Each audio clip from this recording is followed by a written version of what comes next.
our YouTube channel Medicine Decoded. I'm Dr. Shonali Chandra. This is my third video on the series of abnormal uterine bleeding in reproductive age group women. In the previous two videos, I have already talked about the differential diagnosis as well as the clinical evaluation in detail, including history taking, physical examination, and the baseline investigations, plus additional investigations that are supposed to be done as and when required. So all that has been covered, and now we're going to talk about the treatment part. So a quick revision, okay? Let me just recap and take you back to where we left off in the last video. So friends, remember this approach to abnormal uterine bleeding in reproductive age group women. The PALM stands for the structural causes, the COIN stands for the non-structural causes, and right now I'm talking about chronic abnormal uterine bleeding. What I mean is that the woman is not having an acute hemorrhagic episode. She's not acutely bleeding. She has a history of abnormal uterine bleeding, whatever be the pattern: heavy menstrual bleeding, cyclical, irregular, consistent with anovulatory cycles. We have ended up evaluating. We have ended up taking a thorough history, performing a complete examination, baseline investigations, endometrial aspiration if indicated, and so on and so forth. And we have also ruled out pregnancy, and we've ended up finding one or the other cause, right? We may have found a structural cause, we may have been dealing with ovulatory dysfunction or discovered coagulopathy, or not be sure about whether it is an endometrial cause or not. So we are here in the Cohen group all together, right? So let us now talk about the management. Now let us start with something very basic, okay? The treatment approach, okay? So we could have treatment of cause, right? The contributory structural cause that can be treated directly. So this applies to the PALM group, where the cause is identified and you go ahead and treat it. Okay, now let us start with something very basic. Okay, the primary treatment approach or management approach is going to focus around treatment of cause if you're able to find it. Like for example, if it's the structural causes, then specific cause can be treated directly, right? And the other thing that we manage is the symptom, right? So treatment of the symptom complaints of the woman. This is symptomatic treatment, right? Now for this treatment of symptom, that is the abnormal uterine bleeding, we can use the medical treatment, which is generally the first line of treatment. Medical treatment will always be tried first because many women will actually be relieved by this. And then yes, surgical management for symptoms is going to be a second line treatment. Okay, I'll talk about surgical management a bit later. Let's focus on the medical first line management as symptom control. You need to understand some very basic principles, like what is the goal of this medical treatment if we consider, right? Why are we doing it? We are doing it to decrease the bleeding, obviously. Okay, the goal of this medical treatment would be, let's say for example, woman has irregular cycles, anovulatory cycles, and a completely disrupted pattern of menstruation. Then you want to regularize the cycles also. Okay, have a planned scheduled bleeding and everything. Plus you also have to see that this is a young woman in reproductive age group. So yes, along with the treatment, she may have some contraceptive desires also, right? Or she may not have them. She may be wanting to get pregnant. So whenever you have to give the treatment, you have to individualize the treatment according to the patient's requirement. So do consider that yes, does she need contraception also or not? So that would be another goal that we will add up. Okay, so yes, we decrease the bleeding and the woman is symptomatically feeling better. Her anemia improves. Along with the medical management, you also give her oral iron therapy to help build up her lost iron stores. Now, other than that, another very important goal of treatment would be to reduce the risk of future complications. Like for example, if a woman continues to have prolonged irregular cycles, anovulatory cycles history like that, then her endometrium is exposed to unopposed estrogen over a long duration of time, and therefore she becomes at increased risk of having endometrial hyperplasia and endometrial cancer if this continues on in her life. So you want to decrease the risk of such complications as well. And that is the very important goal of treatment. You want to keep in mind, only then will you be able to properly cater, to the different patients differently. You to individualize the treatment. Now let us build up on our basics of the medical management a bit more and talk about the drugs that you can use for this medical management. So the drugs are listed here in this order they are preferred. Okay, now NSAIDs here like mefenamic acid and ibuprofen, they can be used during the episode of bleeding. Tranexamic acid here is also a good drug. It's an antifibrinolytic drug and it can also be used during the episode of bleeding. So these two drugs, they're also first line drugs, very much preferred, but they're supposed to be used during the episode of bleeding, and they will provide some modest degree of bleeding control, right? So they're supposed to be started on the day bleeding starts and continued till the bleeding episode lasts. They will provide about 30 to 40% reduction in the amount of blood lost. And please also remember that other antifibrinolytic agents, which are like ethamsilate, I have seen people often prescribing this drug ethamsilate, but there is no evidence-based medicine. Okay, this is not to be used. There is no evidence regarding its use. So please do not use ethamsilate. Okay, so NSAIDs, tranexamic acid, good first line drugs. And then we have other drugs which should be used cyclically, right? They're used throughout the month, like combined oral contraceptive pills. We have progesterone therapy. We can use oral progesterone therapy. We can also use LNG, intrauterine system, right? Intrauterine devices containing levonorgestrel. Now another drug here is ormeloxifene. This is also a very good and effective drug. It is basically a non-steroidal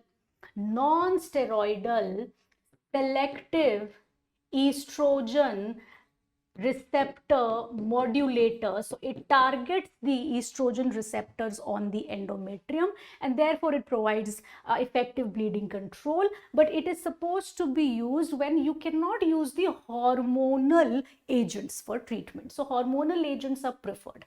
Now other than that, GnRH analogs are your last resort. Okay, now these GnRH analogs, as far as the medical management is concerned, they work because these long-acting GnRH analogs, they cause pituitary down regulation. You see, they basically suppress the production of FSH and LH from the pituitary gland, and if these hormones are not coming, you can understand that the ovaries are also suppressed. So there is ovarian suppression and complete absence of estrogen and progesterone production from the ovaries. Complete ovaries are suppressed and no endometrium is building up at all. So basically drugs like GnRH analogs here, they basically induce amenorrhea, and that is why they work.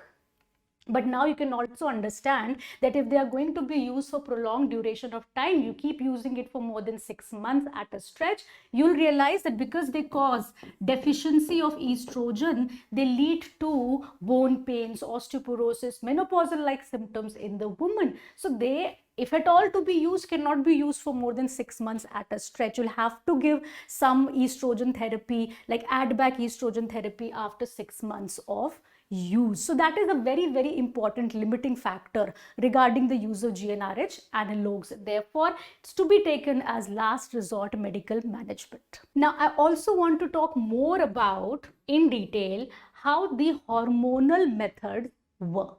So let us first talk about how oral contraceptive pills work. And again, just let's go back for a quick revision to what happens normally in a menstrual cycle. So this is day 1 of the menses, when the bleeding starts. Day 1 of the cycle, bleeding continues for whatever length of time. And then we have the follicles growing in the first half, right? So we have the follicular phase here where these growing follicles synthesize estrogen, and estrogen acts on the endometrium, causes proliferation. Then somewhere here mid-cycle, for a 28-day cycle, for example, this would be day 14. So ovulation happens. After that, we have the corpus luteum here. This corpus luteum releases progesterone, and progesterone then goes on to bring about secretory changes over the endometrium. Then the corpus luteum dies in the second half of the cycle here. Corpus luteum is going to die, ultimately leading to progesterone withdrawal, and a fresh cycle will begin. This is what happens in a normal menstrual cycle, right? Now, when a woman is taking combined oral contraceptive pills, which is estrogen plus progesterone containing pills, these pills on the whole together are more progestational in action. The progesterone action predominates. Okay, so woman is taking a pill, let's say for 3 weeks. Okay, she starts taking the pill here. All right, she continues to take the pill for 3 weeks. Okay, now during these 3 weeks, she is taking a pill daily. So daily she is exposing her bloodstream to constant levels of estrogen and progesterone instead of the fluctuating levels of estrogen and progesterone that happen in a normal menstrual cycle. Okay, now this inhibits the gonadotropin production from the pituitary, right? Feedback inhibition because of the constant level of these hormones in the blood circulation, and therefore the ovaries are actually suppressed. Yes, so we have sort of delinked the ovarian cycle from the uterine cycle. So the ovaries are actually suppressed. None of this is happening. The ovarian cycle is actually suppressed. Instead, when she takes the hormones for 3 weeks, an endometrium is built up because of this drug that she is taking constantly, because combined oral contraceptive pills are more progestational in action. They lead to endometrial proliferation, but not too much. Okay, so there is some degree of endometrial proliferation that is there. And what will happen when she stops taking those pills here? She's taken those pills for 3 weeks. She stops the pill here, and therefore withdrawal of hormones. So when the withdrawal of hormones takes place, the fresh bleeding starts and menses will take place. But this is not actually true menses. This is actually withdrawal bleeding that is taking place because of the withdrawal of the hormones. So we are building up a more stable endometrium, a thinner endometrium, by using this combined oral contraceptive pills, which are more progestational in action. And then when she stops the pill, she will have a withdrawal bleed. So what do we achieve? We achieve timed, scheduled, and regular bleeding, which is also decreased in amount. Very, very important. And this is why this will also work in anovulatory cycles as well. Now, what about progesterone? Now, if you have to use progesterone, then we use progesterone cyclically. Cyclically meaning that we don't need to give progesterone here. If you're only going to use progesterone, all we need to do is give it somewhere here. Here. For 14 days, give it somewhere here. So cyclical progesterone, right? So she does not take any pill here, okay? She just takes cyclical progesterone for about 14 days, approximately 10 to 14 days in the second half of the cycle. And we'll have to tell her that, you know, she starts counting from day 1, and then she takes from, let's say, day 15 to day 25. She will take this cyclical progesterone each month to bring about regularity and scheduled bleeding and decreased amount of bleeding, all that. Okay. Now the advantage of oral contraceptive pills over the cyclical progesterone. You see, cyclical progesterone can also be used. Now, the commonly used progesterone here is medroxyprogesterone acetate. Let me also give you this name. The commonly used progesterone here is medroxyprogesterone acetate. Now, when you use the cyclical progesterone, this does not provide contraception. Okay, so that is the disadvantage with cyclical progesterone. And that is the advantage with combined pills, that there will be additional contraceptive benefit here, but not with cyclical progesterone. Keep this in mind, how you are going to give a treatment to the woman, how are you going to decide which treatment to give or which treatment to prefer. All right. Now, another important aspect, how does Mirena work? How does the Gestural intrauterine system works? So there is a device that has been fitted here, a T-shaped device, right? And the device contains a cylinder here, and this cylinder constantly releases Gestural hormone. This is the Gestural intrauterine system, which can keep on releasing the drug for a period of 5 to 7 years. So constant release of drug happens, and it releases the drug locally. The drug is the progesterone, Gestural. So when Gestural is released, it exerts progesterone effect on the endometrium. And the endometrium, because of progesterone effect, is thin, right? So progesterone stabilizes the endometrium and estrogen proliferates the endometrium. Here the endometrium is exposed to progesterone all the time. So with the Gestural intrauterine system, there is endometrial thinning and atrophy.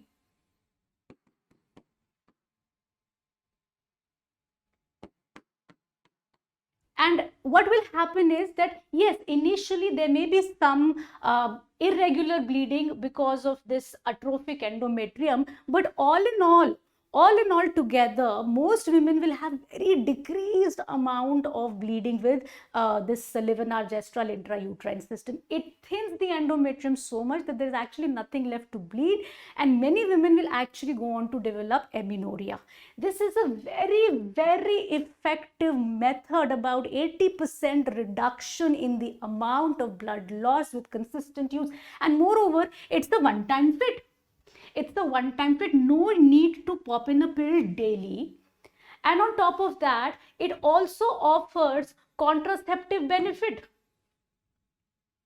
It is effective as a contraceptive method also, because it makes the endometrium so thin and atrophic that it entirely becomes unfavorable for implantation. However, please remember that this Gestural intrauterine system does not affect ovulation. Okay, this Gestural intrauterine system does not inhibit ovulation, but it is a very good drug, very good system for treatment of abnormal uterine bleeding in women. Gives contraception also, is so effective that many hysterectomies will be avoided. Now, why am I telling you all of this? Why am I focusing on the medical management so much? Because please remember that we are moving away from hysterectomies for benign indications.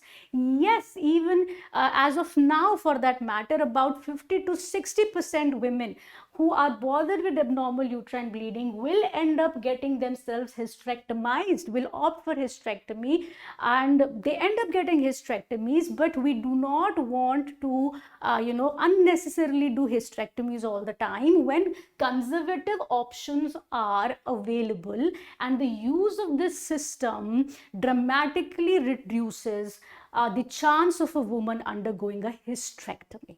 Now, when you understand the very basic principle, okay, of how and why these drugs work, you can understand that they are going to be very good. These hormonal agents are going to be very good for control of bleeding in anovulatory states. right? The ovulatory dysfunction. They're going to work in endometrial causes also, because the treatment modality targets the endometrium also. They're going to work for bleeding disorders also, because if you are going to use drugs which are actually going to cause endometrial thinning, they're going to be very effective there also.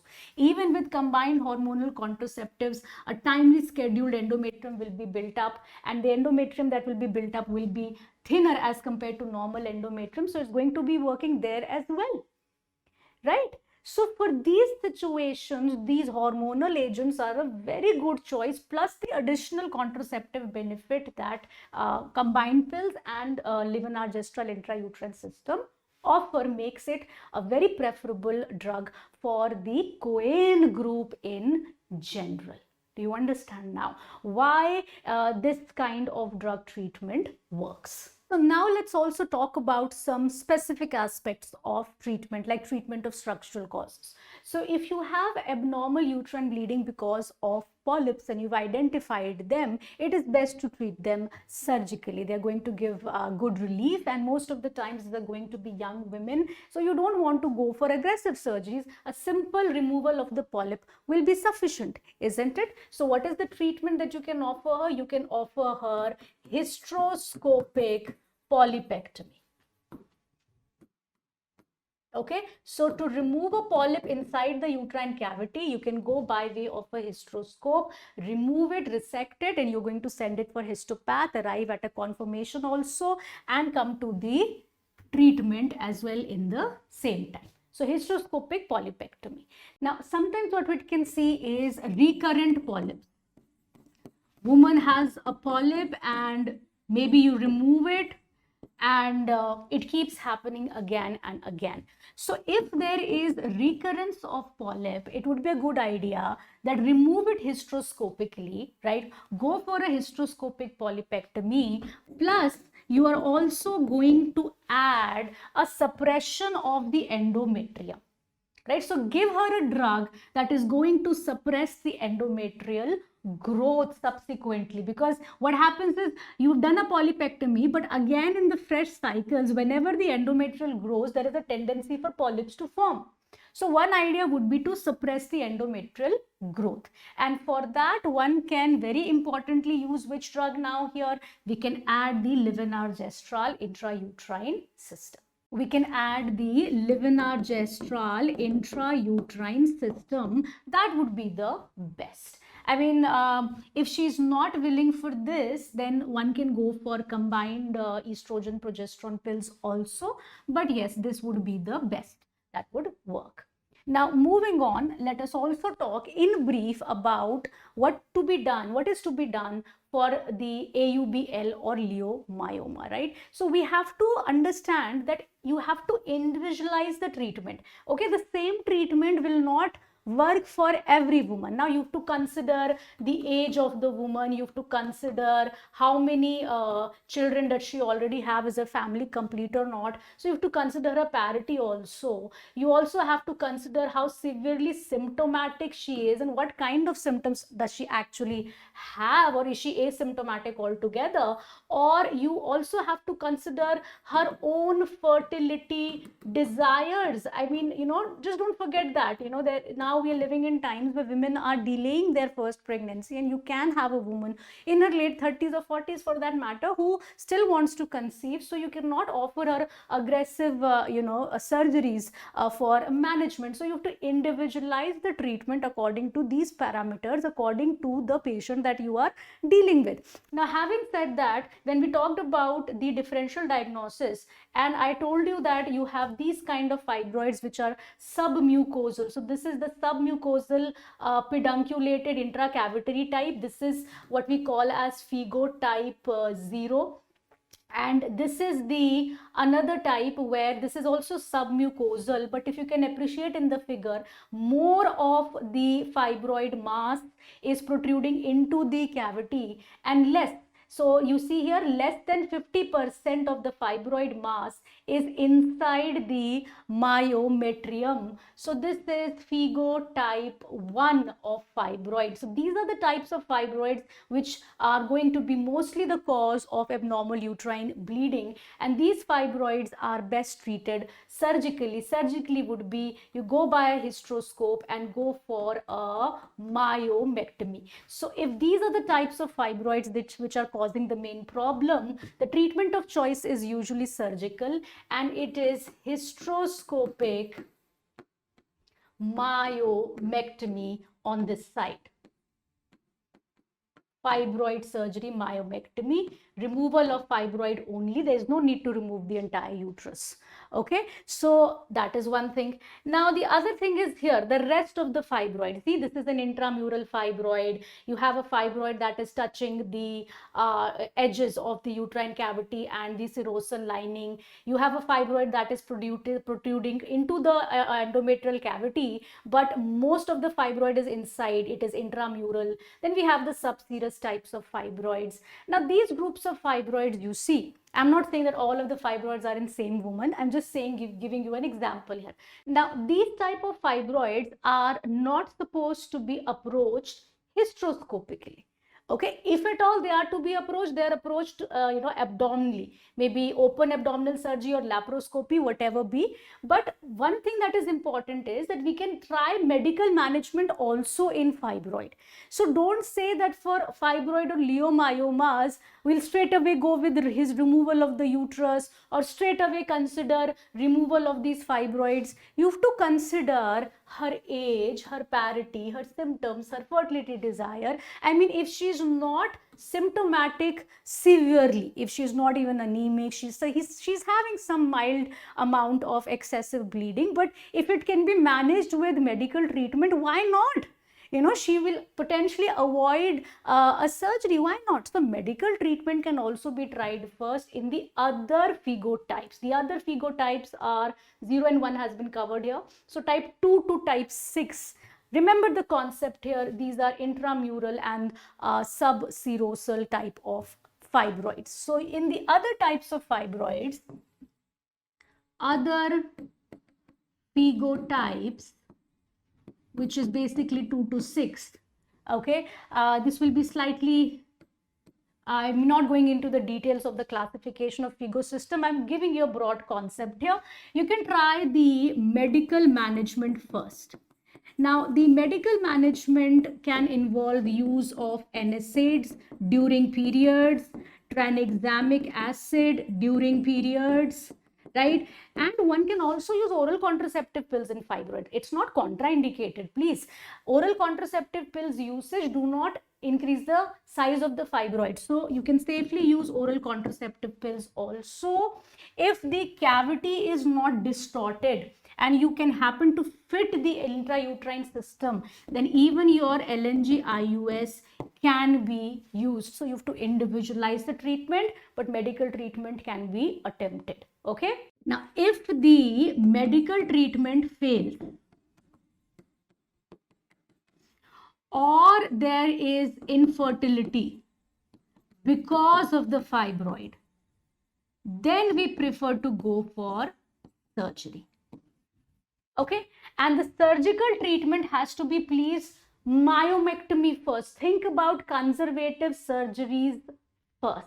Removal of the fibroid only. Think about conservative surgeries first.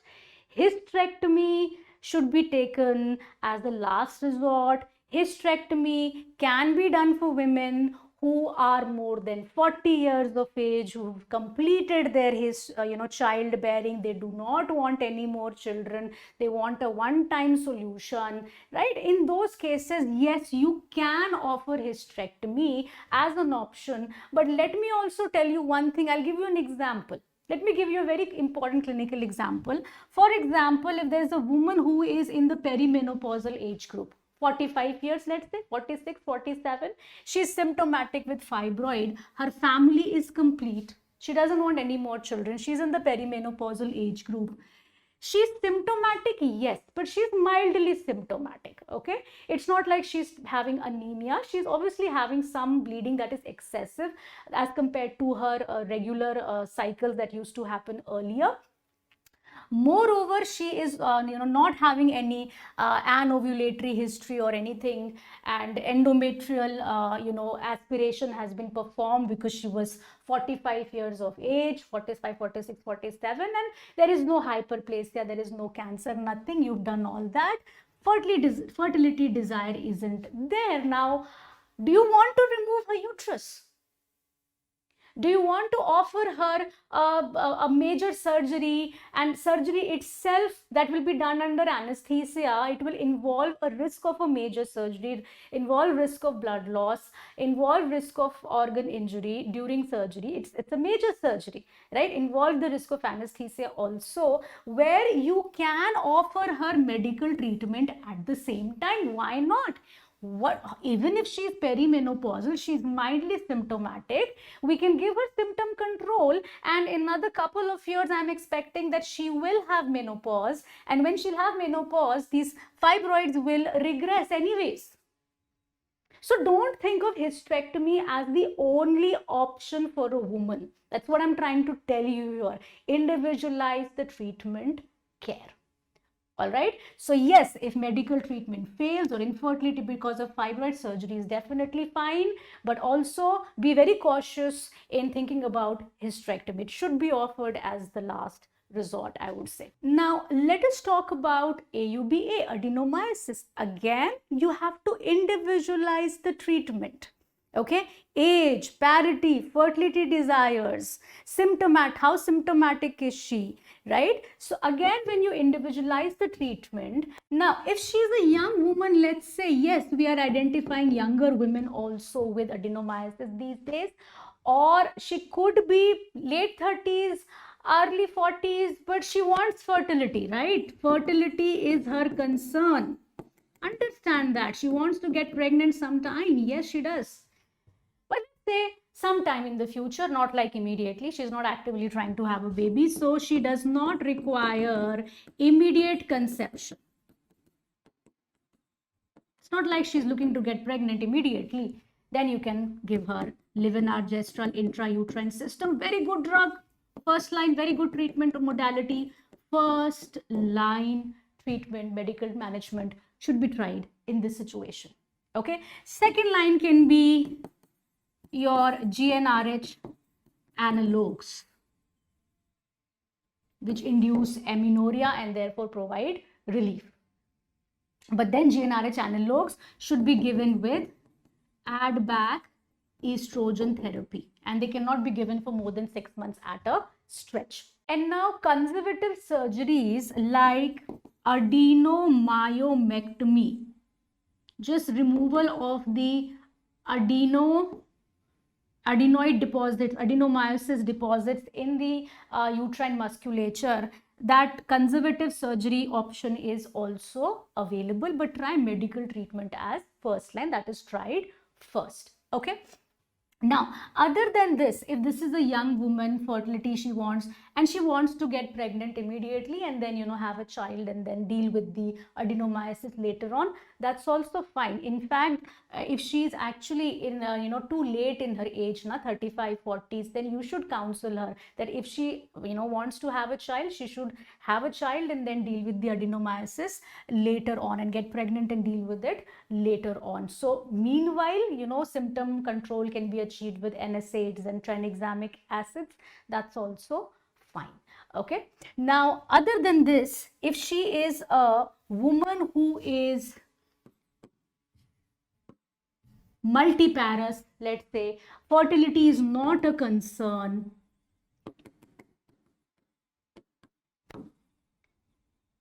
even then, try medical management first.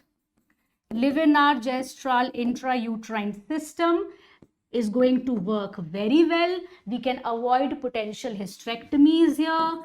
If the medical management fails, or if the woman refuses Livinar Gestural Intrauterine system, hysterectomy can be an option. Yes, hysterectomy can be offered, right? So even if fertility is not a concern, medical management can be tried. You have to offer this as a modality of treatment. And you may also be stuck in situations where, a woman, let's say, is high risk for hysterectomy. She has some medical comorbidity and you cannot do a hysterectomy for medical reasons. Medical reasons because high risk for anesthesia, maybe that's why. And some of the other contraindication for a major surgery exists. So hysterectomy is not an option, or she doesn't want a hysterectomy for her own social and cultural beliefs that can happen, right? She is refusing levonorgestrel intrauterine system. And yes, of course, when a patient has to buy a medication out of her own pocket, then levonorgestrel intrauterine system, though long term wise it is very cost effective, but there is an initial cost to levonorgestrel intrauterine system. So maybe there is refusal because of that also. So yes, maybe this is also not an option. She is refusing levonorgestrel intrauterine system. Hysterectomy can't be done. What do you do for such a woman? Then you can try the other medical managements, right? You can try with NSAIDs, you can try with tranexamic acid, you can try with the combined oral contraceptive pills, oral progesterone therapy, you can try the entire series of the medical drugs that are available. So you have to cater the treatment according to the needs and requirements of the woman. Now let's talk about AUBM. Malignancy and hyperplasia. Now, if you do have a malignancy, whether cervical, whether endometrial, if malignancy is there, okay, then you have to go for oncology referral. You have to treat the malignancy. So I would not go in the detail there. Let me talk about hyperplasia now. Let me talk about endometrial hyperplasia. So when we're talking about the differential diagnosis, I can told you there can be atypical hyperplasia or there can be simple or complex hyperplasia without atypia. And hyperplasia, you agree, is happening because of unopposed estrogen exposure. So when you have already established hyperplasia, now do not give estrogen containing drugs. You want to avoid estrogen. You want to counter a hyperplasia, you have to give progesterone only, plain progesterone. So hyperplasia without atypia, plain progesterone is the treatment of choice. The best way to give plain progesterone is levonorgestrel intrauterine system. Should be a first line approach, offer this to the woman. Otherwise, yes, oral progesterone, plain progesterone. Not the progesterone that can be metabolized in the body to estrogen. So I would not prefer norethisterone. I would prefer, see, there is a progesterone which is norethisterone. It's a first generation progesterone. It's a good drug for managing acute bleeding, but the problem with this drug is part of this gets metabolized to estrogen in the body. So I would not like to use this. If I ever have to use oral progesterone, I will use medroxyprogesterone acetate. Okay, so this can also be used. If there is hyperplasia with atypia, atypical hyperplasia, if there is, then what did I tell you? The risk of having or progressing to cancer, endometrial cancer, is high. It's about 3 to 29%. 8 to 29% risk, 8 for simple with atypia and 29 for complex with atypia. And at the same time, if you leave it like this, you've made this diagnosis by endometrial aspiration, endometrial sampling. Many times it was found that these women had hidden foci of cancer which were not picked up by endometrial aspiration. And the risk of having such hidden foci of adenocarcinoma of the endometrium is about 40%. So you cannot leave it like this. So the preferable treatment is to offer a hysterectomy, removal of the uterus. That would be the preferred option. And now, yes, we may find this situation in a woman who is in her late 30s, early 40s. She wants childbearing. She wants to preserve the uterus. So we need to respect her wishes, but we need to tell her that there is, you need to tell her about the situation, that there is a good enough percentage-wise risk of overall progression to cancer in the future. There is a risk of 40% that maybe there is a hidden foci and we may be missing out on it. So yes, for the time being, we can give you high dose progesterone therapy, but then you do have a risk for an underlying hidden malignancy, and then she can make a conscious decision regarding this. But you can offer oral progesterone therapy if she wants to conserve the uterus even in these circumstances. But you should tell her that she should not delay the pregnancy too late. So there is this sitting on cancer, and the other situation is, okay, get pregnant, have a child, and then deal with this hyperplasia. So hysterectomy should be offered at first line, but yes, conservative medical treatment can be offered if not willing. So keep that in mind, like I described to you. Okay. Now we have already talked about the basics of drug treatment. Okay, so this should now come easy to you. So when we talk about treatment of Cohen group, medical treatment is going to be the first line treatment and not surgical treatment. Okay, now in the medical treatment, you have NSAIDs, tranexamic acid, so non-hormonal, and you also have hormonal treatment.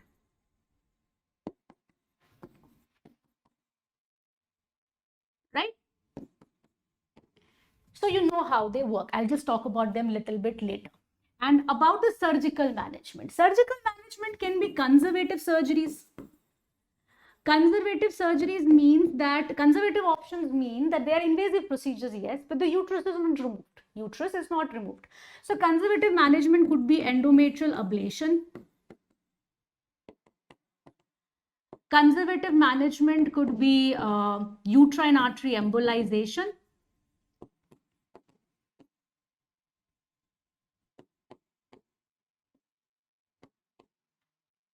Right?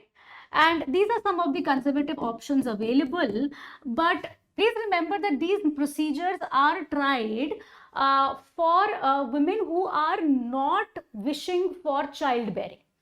Okay, so if you're going to ablate the endometrium, you're going to offer for uterine artery embolization, then future fertility is a concern, future fertility is compromised. So such kind of conservative options, surgical options, cannot be offered to women who want to get pregnant in the future. And surgical options otherwise are also hysterectomy. Please consider it as a last resort. Right? Now, I'm saying that I want to come to hysterectomy in the end when nothing else is working. And I described the medical treatment also in great detail to you. Now, with the usage of Livinar Gestural intrauterine system, what it does? Endometrial thinning atrophy. What is this conservative treatment doing? Endometrial ablation, uterine artery embolization. Basically, conceptually, it is targeting the endometrium. Okay, getting rid of the endometrium, avoiding it to grow. That is what is achieved by these conservative methods also. Now, with the availability of Livinar Gestural intrauterine system, there is very limited indication for offering such surgical procedures. Remember that also. So with this system in place, with the usage, increasing usage of Livinar Gestural intrauterine system, currently in clinical practice, there is very limited indication of offering such conservative surgical approaches as well. The incidence and the usage of these procedures has declined.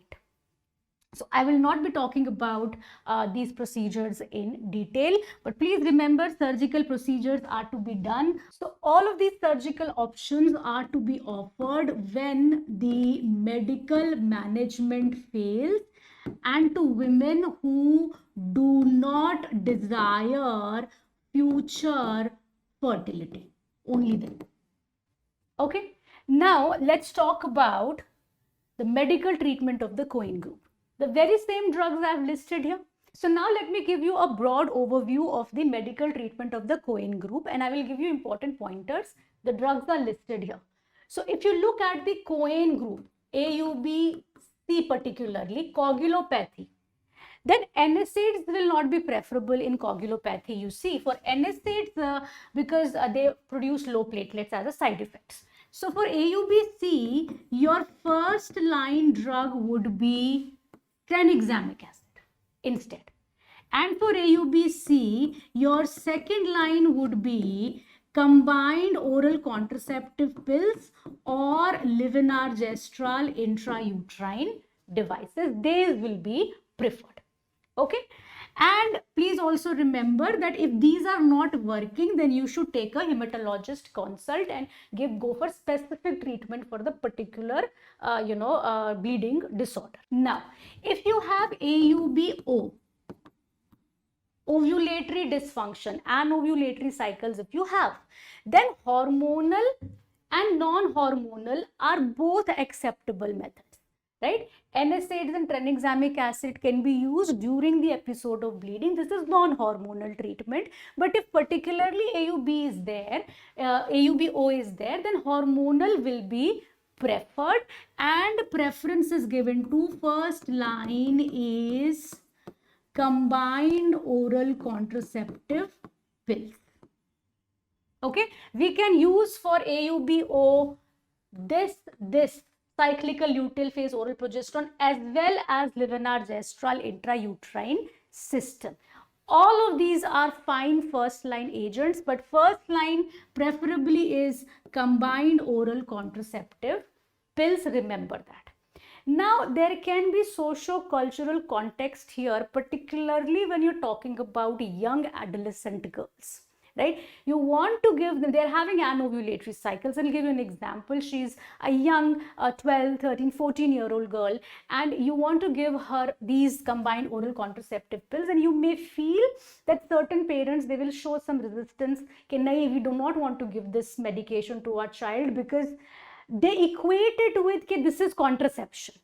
And thinking about contraception means that, oh, you become sexually active and that is when you need contraception. So there is this resistance against the use of combined oral contraceptive pills. Sometimes you can see that resistance in parents of younger adolescent young girls, and then respect their wishes, and you can achieve the same result by giving cyclical luteal phase oral progesterone also. The only problem with this is, and it's equally good, the only problem with this would be that it becomes difficult to take. You have to be very careful कि हाँ भाई, I'm counting the days, then from day 15 to day 25 I take the drug, and then so the ease of administration is more when you have to take 3 weeks of pill, 1 week of no pill, 3 weeks of pill, 1 week of no pill. So the ease of administration is more with combined oral contraceptive pills. But yes, please remember cyclical luteal phase oral progesterone can also be used. And in women who are sexually active, who want contraception as well, you could combined oral contraceptive pills are a very good option, first line treatment. Okay, surgery should not be done until and unless there is treatment failure. So surgery can never be your first line this thing. First line is always hormonal. Please remember that. Okay, and finally AUBE. Let's talk about AUBE. With AUBE, supposing I'll give you a clinical example. There's some endometrial cause. Okay, a woman is having periods, and then instead of having full flow, she's only having spotting. Now this kind of bleeding will not usually respond to tranexamic acid, right? It will more often respond to NSAIDs. So NSAID should be considered as the first line, and then for AUBA, combined oral contraceptive pills can be second line. Plus, of course, if she needs contraception, she may very well use this as first line also. So NSAIDs, combined oral contraceptive pills, the Livinar Gestural intrauterine system, these are all good choices for AUBE as well. So what do we realize? That among the Cohen group, the treatment is more or less along the same lines. That is what we realize. Okay.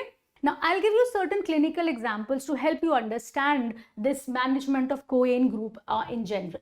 So let's say example number 1, patient is young, reproductive age group, mildly symptomatic, cyclical heavy menstrual bleeding, complete blood count normal, hemoglobin normal, she's not anemic, the platelet count is normal, maybe there's no history of coagulopathy, pelvic examination is normal, TVS is normal. I know I'm talking about the Cohen group. So yes, if she's willing for follow-up, you can call her upon follow-up after 3 cycles, and in the meanwhile, you can give her NSAIDs, you can give her tranexamic acid to be taken during the episode of bleeding, plus you can give her oral iron prophylaxis in prophylactic dosages, not in treatment dosages. That can be done, and she can follow up. She may be relieved because of this. And I know that you need to remember that NSAID should not be used when there is evidence of coagulopathy. Tranexamic acid is the first line for this thing, for coagulopathy. So that is how you're going to choose between the two here. Okay. Now let's say example number 2 here. Let's say you tried this, she followed up and she has no relief, right? Or a patient is anemic to begin with, or there is history of anovulation or history of irregular cycles, and along with that your pelvic examination is absolutely normal, the pelvic ultrasound is absolutely normal, you know that you're dealing with anovulatory cycles, right? Then of course it will be much better if you give her combined oral contraceptive pills. Okay, they will decrease the bleeding, they will regularize the cycles, they will decrease the risk of endometrial proliferation, hyperplasia and endometrial cancer. They will in addition provide contraception. And like I told you, in young adolescent girls, cyclical progesterone can also achieve the same results. And if the woman does not want contraception, then fine, she may not use it. But yes, these are ones that are usually preferred in these circumstances. So start with that. Along with this, during the episode of bleeding, you can add NSAIDs or tranexamic acid at the same time. Plus, you continue with the treatment of anemia. Don't forget anemia. Continue with the treatment of anemia as well. Okay. Now, where will you consider Levonar Gestural intrauterine system? Let's say there is a contraindication to estrogen use. Okay. Let's say, for example, woman is obese, let's say woman is hypertensive. These are examples, okay? There can be a number of contraindications to estrogen use. Common examples, obese, hypertensive woman. Like for example, she is not willing to take in a pill daily. She says, no doctor, I have tried pills in the past, they don't work for me because I tend to forget. I'm a forgetful person. I'm a very busy person. The idea of taking the daily pills does not appeal to me too much. So if she is not willing for pills, fair enough, Levonar Gestural intrauterine system should be the preferred choice. I mean, you could use it instead of this. And yes, remember, this will provide contraceptive benefit also. So this is how you can cater your treatment according to the evaluation findings and what you think is the cause of abnormal uterine bleeding. So I hope you like this videos. There is more to treatment of fibroids, there is more to treatment of adenomyosis and all of those structural causes. But here in this video, I've given you an overview. So if you want to know more about those, you'll have to write it on the chat box, write it up as suggestions if you want me to talk more in detail about these conditions.